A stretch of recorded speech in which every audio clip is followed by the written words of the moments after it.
ख़वातीन इस्लाम, महफिल में शिरकत फरमा मेरे मुहतरम बुजुर्गों दोस्तों, अस्सलामु अलैकुम व रहमतुल्लाहि व बरकातुहू।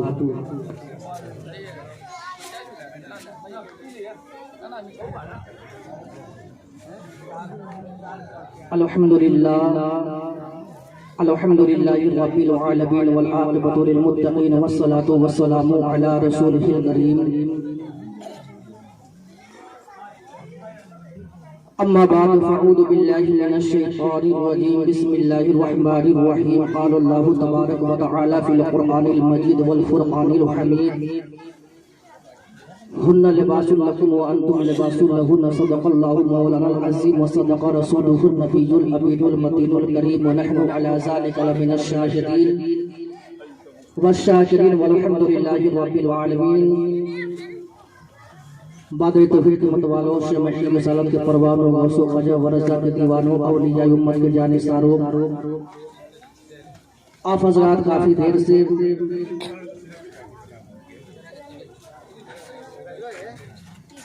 अच्छी आवाज़ में, अच्छे अंदाज में नात नबी समात कर रहे थे। थोड़ी देर के लिए मैं आपके सामने हाजिर हुआ हूँ।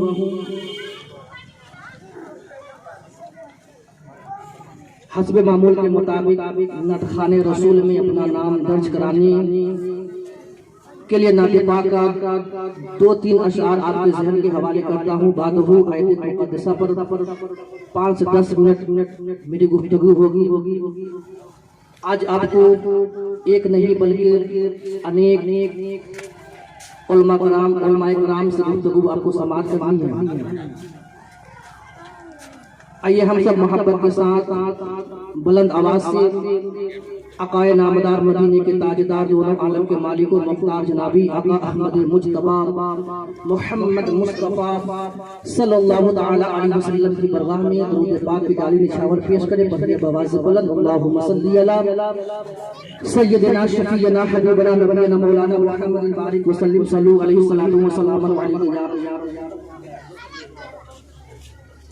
सल्लल्लाहु तआला अलैहि वसल्लम। नबी पाक का अशआर मुलाहज़ा फरमाएं।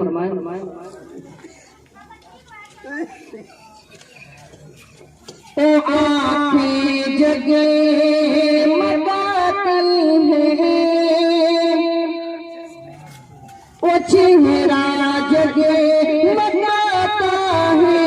ओ आँखें जगे मकातल है, ओ चेहरा जगे मकाता है। ओ आँखें जगे मकातल है, ओ चेहरा जगे सुभान अल्लाह। ओ आँखें जगे मकाती है, ओ चेहरा जगे मकाता है। ओ आँखें जगे मकाती है, ओ चेहरा जगे मकाता है। ओ आँखें जगे मकाती है, ओ चेहरा जगे मकाता है। नबी नबी के इश्क से भी जिसे पसीना जगे मकाता है। नबी के इश्क से भी जिसे पसीना जगे मकाता है। बड़ी तेजी के साथ पाक का शार मुलाहज़ा फरमाएं। पहुँच कर चाँद पे कहना परासा पहुँच कर चाँद पे कहना परासा सितारों को। पहुँच कर चाँद पे कहना परासा सितारों को। पहुँच कर चाँद पे कहना परासा सितारों को। कसम अल्लाह, कसम अल्लाह, कसम अल्लाह के शहरे मदीना जगे मनाता है। कसम अल्लाह के शहरे मदीना जगे मनाता है वो आँखें जगमगाती है, वो चेहरा जगमगाता है। आखिरी शेर मुलाहिजा फरमाए, अगर हुजूर दादू शरीयत से आपको मोहब्बत है तो आप इस शेर को खामोश नहीं बैठेंगे। शेर मुलाहिजा फरमाए, मेरे ताजो जिस इलाके में भी जाते हैं, मेरे ताजो शरीया जिस इलाके में भी जाते हैं, मेरे ताजो शरीया जिस इलाके में भी जाते हैं। कसम अल्लाह कसम अल्लाह के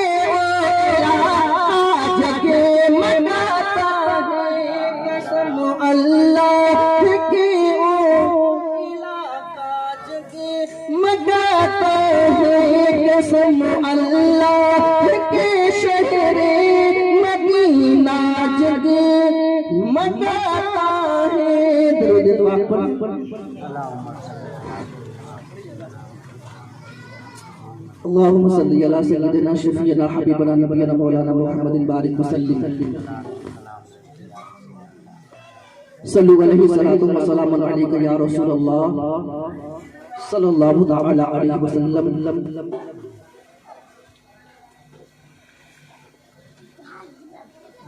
ये महफिल मिलादुन नबी शादी के मौके से सजाई व रचाई गई है।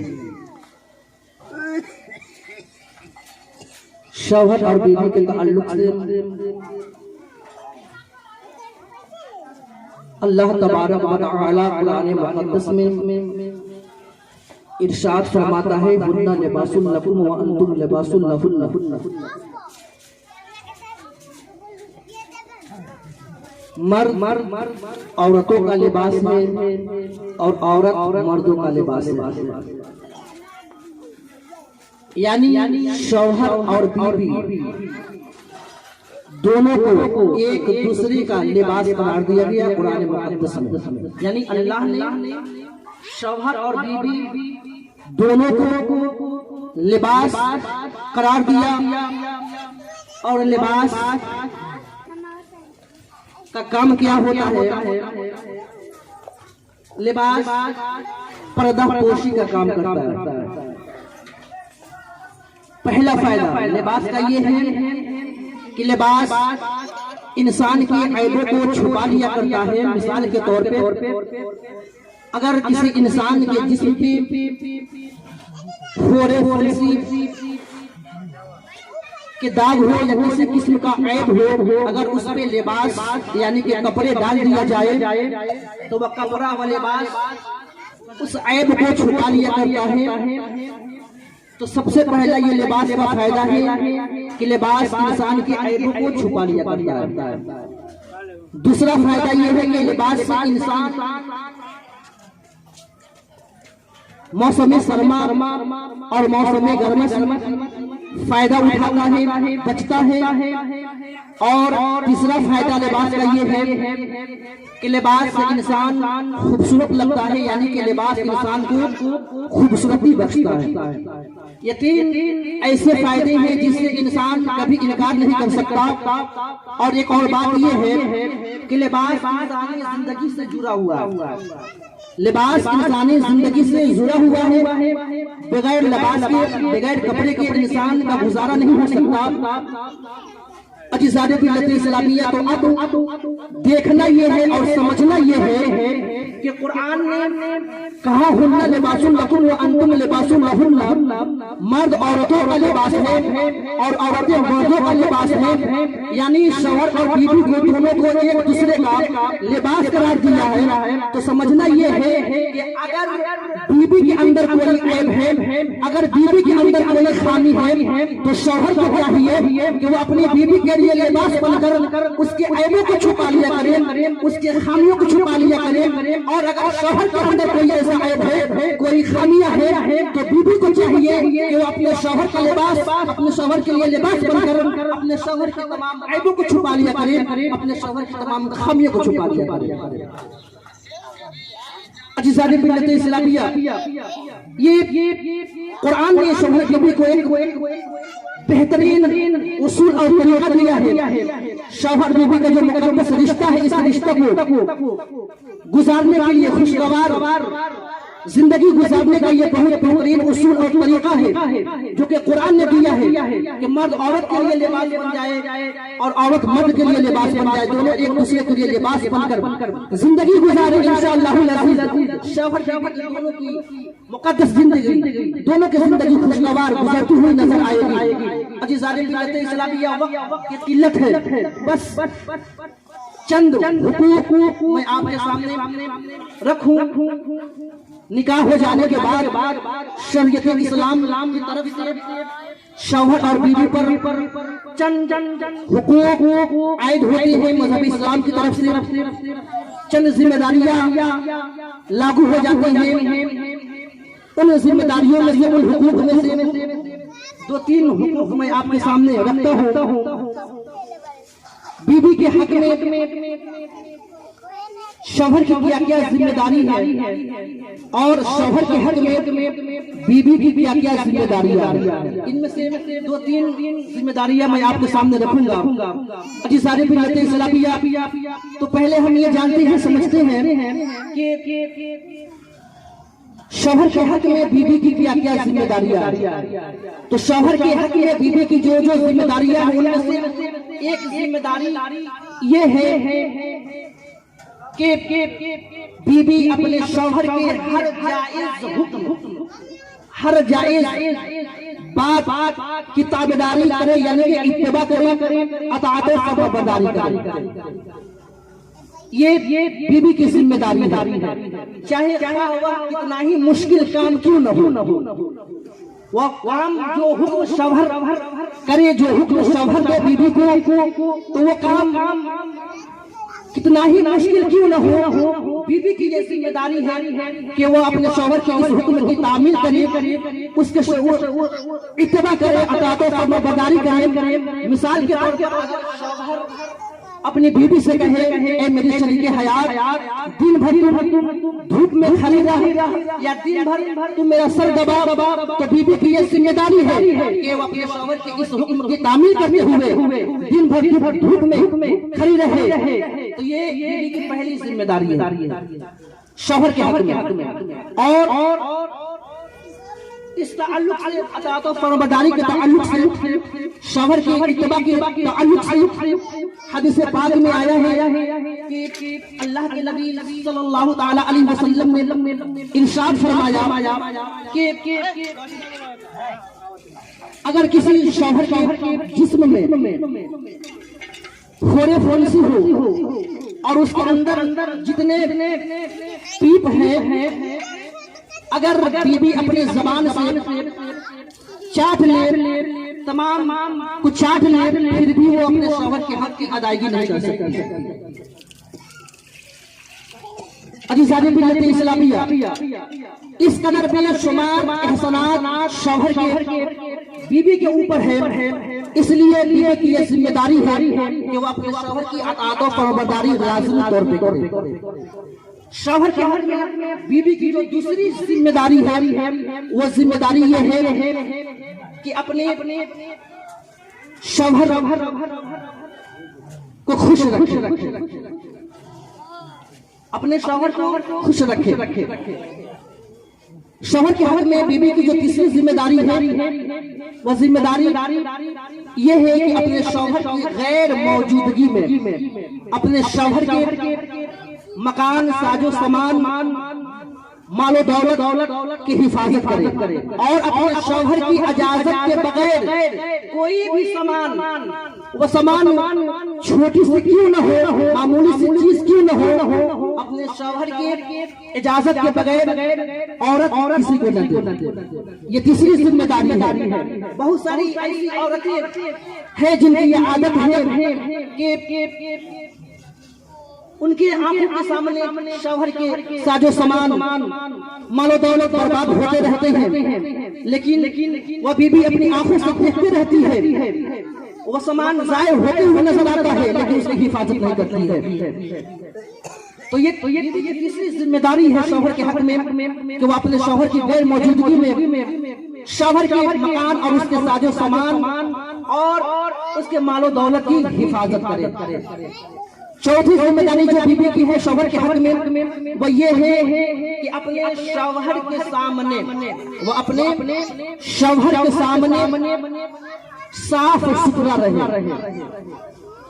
यानी कि सफाई का पूरा ख्याल रखे और अपने शौहर की रजा, अपने शौहर की मर्जी के मुताबिक जीनत और श्रृंगार करे, ताकि मर्द अपनी बीवी की जानिब देखे तो शौहर का दिल खुश हो जाए और उसके दिल में बीवी के प्रति, बीवी के ताल्लुक से मोहब्बत पैदा हो जाए, मोहब्बत में इजाफा हो जाए। अल्लाह के नबी ने इरशाद फरमाया, यानी कि अल्लाह के नबी से पूछा गया, या रसूलल्लाह सल्लल्लाहु अलैहि वसल्लम, तमाम औरतों में सबसे अफजल औरत कौन है, तमाम औरतों में सबसे बेहतर औरत कौन है? तो अल्लाह के नबी इरशाद फरमाती है कि तमाम औरतों में सबसे अफजल और बेहतर वह औरत है जो अपने शौहर को खुश रखे, अपने शौहर को राजी रखे। अजीज़ान इस्लामिया, तो ये चौथी जिम्मेदारी बीवी की है शौहर के हक में कि वो अपने शौहर के सामने साफ सुथरा रहे। ये तो चंद जिम्मेदारी बीवियों की थी। अब आइए बीवी के हक में शौहर की क्या क्या जिम्मेदारी है, चंद जिम्मेदारी आप समाप्त कर ले। बीवी के हक में शौहर की पहली जिम्मेदारी यह है कि अपने बीवी के अखराजात, यानी कि नानो नफका, खाना पीना, रहना सहना, तमाम जरूरियात जिंदगी का वो इंतजाम करें अपनी इस्तिताअत, अपनी ताकत के मुताबिक, इस्तिताअत के मुताबिक अपने बीवी के खाने पीने, रहने सहने का, तमाम जरूरियात जिंदगी का इंतजाम करें। ये शौहर के ऊपर ये जिम्मेदारी है बीवी के हक में। दूसरी जिम्मेदारी ये है कि अपने शौहर अपनी बीवी के साथ हुस्न इखलाक कायम करे। शौहर अपने बीवी के साथ हुस्न इखलाक कायम करे, हुस्न इखलाक का मुजाहिरा करे और बीवी के हर मामलात में ख्याल रखे और अपने शौहर अपने दिल में ये ख्याल पैदा करे, अपने दिल में ये ख्याल रखे कि ये जो औरत जो मेरी निकाह में है ये अल्लाह की बंदी है और ये अल्लाह की बंदी हमारी निकाह के बंधन में बनी हुई है। ये बंदी अपने सारे अजीजो अकारीब की मोहब्बत को छोड़कर, अपने बाप की मोहब्बत को छोड़कर, अपनी माँ की मोहब्बत को छोड़कर, अपनी सहेली की मोहब्बत को छोड़कर, यानी कि अपने अजीजो अकारीब की तमाम की मोहब्बत को छोड़कर सिर्फ हमारी बनकर रह गई है। इसलिए हर मामलात में बीवी का ख्याल रखना हमारा फर्ज है, हमारा लाजमी है। ये शौहर अपने दिल में ये ख्याल रखे और ये ख्याल रखते हुए अपने शौहर के साथ, अपने शौहर के साथ हुस्न इखलाक का, अपनी बीवी के साथ हुस्न इखलाक का मुजाहिरा करे। तीसरी जिम्मेदारी बीवी के हक में शौहर की है वो ये है कि अगर बीवी से नाशुक्री के बुनियाद पर या मिजाज के खिलाफ गलती से कोई काम हो जाए तो शौहर को चाहिए कि मोहब्बत से, नरमी से बीवी को समझाए, गाली गलौज न करे, मारे नहीं, बल्कि मोहब्बत से, नरमी से अपने बीवी को समझाए। और अगर इससे भी नहीं समझती है तो शरीयत इस्लाम का हुक्म है कि वह शौहर अपने बीवी से अपना बिस्तर अलग कर, अपना बिस्तर अलग कर ले। अगर इससे भी अगर बीवी नहीं मानती है, नहीं समझती है, तब शरीयत इस्लाम की जानिब से हुक्म है कि अपने बीवी को मारे, लेकिन मारते वक्त ये अपना जरूर ख्याल रखें कि बीवी शदीद चोट ना, यानी ज्यादा न मारे, इतना मारे जिससे बीवी समझ जाए। गाली गलौज नहीं करना चाहिए, बहुत बुरी बात है। अगर बीवी से अगर नाशुक्री के बुनियाद पर गलती हो जाती है, कोई काम मिजाज के खिलाफ हो जाता है तो नरमी से समझानी चाहिए, शौहर को मोहब्बत से और इखलास से समझाना चाहिए। बहुत सारे ऐसे मर्द हैं जो कि अगर बीवी से नाशुक्री की बुनियाद पर कोई काम हो जाता है, कोई गलती हो जाती है, तो नरमी से समझाने के बजाय, इखलाक समझाने के बजाय वो अपनी बीवी को गाली देना शुरू कर दिया करते हैं, मारना शुरू कर दिया करते हैं, और दिल में ये समझते हैं, दिल में ये ख्याल रखते हैं कि मेरे एहसानात बीवी पर बहुत ज्यादा है, मैं हाकिम हूँ अपने बीवी पर। लेकिन शायद वो मर्द ऐसे ख्यालात रखने वाले ये भूल जाती है कि जितने एहसानात मर्द के बीवी के ऊपर है, उतना ही बीवी के एहसानात शौहर के भी ऊपर है, उतना ही कुर्बानियां बीवी अपने शौहर के लिए दिया करती है। मिसाल के तौर पर आप यूं समझ ले कि वह औरत और बीवी जिस मकान पे, जिस मुकद्दस घर पे पलकर परवरिश पाकर जवान होती है, उस मुकद्दस घर को अगर वह छोड़ती है तो किसके लिए? अपने शौहर के लिए। उस मुकद्दस घर के सारे यादगार को अगर वो औरत छोड़ती है तो किसके लिए? अपने शौहर के लिए। बाप की मोहब्बत को छोड़ती है तो किसके लिए? अपने शौहर के लिए। माँ की मोहब्बत को छोड़ती है तो किसके लिए? अपने शौहर के लिए। भाई और बहन के प्यार को छोड़ती है तो किसके लिए? अपने शौहर के लिए। और यहीं तक नहीं, बल्कि औरतों की यह कुर्बानी हुआ करती है कि सर में दर्द हो, जिस्म में दर्द हो या बुखार हो, इन सारी तकलीफों को बर्दाश्त करते हुए परवाह किए बगैर सुबह में उठती है तो झाड़ू लगाती है, बर्तन साफ करती है, वक्त पर नाश्ता तैयार करती है और अपने शौहर को नाश्ता कराती है, बिस्तर का इंतजाम करती है। जब शौहर नाश्ता कर सुबह में अपने काम पे जाता है तो उसमें बहुत सारे सारे सामान बिखेर कर चला जाता है, लेकिन वही शौहर जब रात को काम करके अपने घर वापस लौटता है तो क्या दिखता है कि वही सारे सामान जो जाते वक्त बिखरा हुआ था इधर उधर का, वही सारे सामान सलीके से रखा हुआ है, सलीके से सजाया हुआ है। अजी सारे पीलते शराबिया, तो इस तरह की भी कुर्बानियां बीवी दिया करती है। यही तक महदूद नहीं, अजीज़ाने भी लते इस्लामिया, इस तरह की बहुत सारी कुर्बानियां शौहर के लिए बीवी दिया करती है। तो चाहिए कि बीवी के हक में शौहर की यह जिम्मेदारी है कि अगर नाशुक्री की बुनियाद पर अगर मिजाज के खिलाफ कोई गलती हो जाए, कोई बात हो जाए तो उसे मोहब्बत के साथ, अखलाक के साथ समझाएं। अगर इन बातों पर अगर शौहर अपने बीवी को मारता है तो उस वक्त औरतों के दिल पर बहुत तकलीफ गुजरेगी और उसके दिल में कितनी शिद्दत तकलीफ की शिद्दत महसूस होगी कि मैंने जिस शौहर के लिए सारी चीजों को छोड़ दिया, अपने घर बार को छोड़ दिया, अपने बाप की मोहब्बत को छोड़ दिया, अपनी माँ की मोहब्बत को छोड़ दिया, अपने अजीजों अकारीब की मोहब्बत को छोड़ दिया जिस शौहर के लिए, वही शौहर आज जरा सी बातों पर, जरा सी गलती पर आज हमें मार रहा है, हमें तकलीफ दे रहा है, हमें गाली दे रहा है।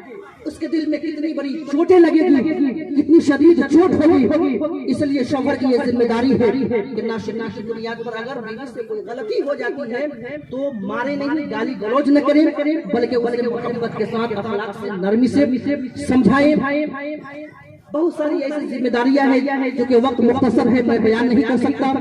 बस मैं यही कई जुमलों के साथ अपने गुफ्तगू को समेटता हूँ। अल्लाह तबारक व तआला से दुआ है कि हम सब पर सिरात मुस्तकीम पर चलने की तौफीक अता फरमाए और जो भी बातें पेश की गई उस पर हमें भी और आपको भी अमल करने की तौफीक अता फरमाए। पर ये फस्तगफिरुल्लाह रब्बी मिन कुल्लि ज़ंबि व अतूबु इलैहि हक़ ला इलाहा इल्लल्लाह मुहम्मदुर रसूलुल्लाह सल्लल्लाहु तआला अलैहि वसल्लम। अस्सलामु अलैकुम।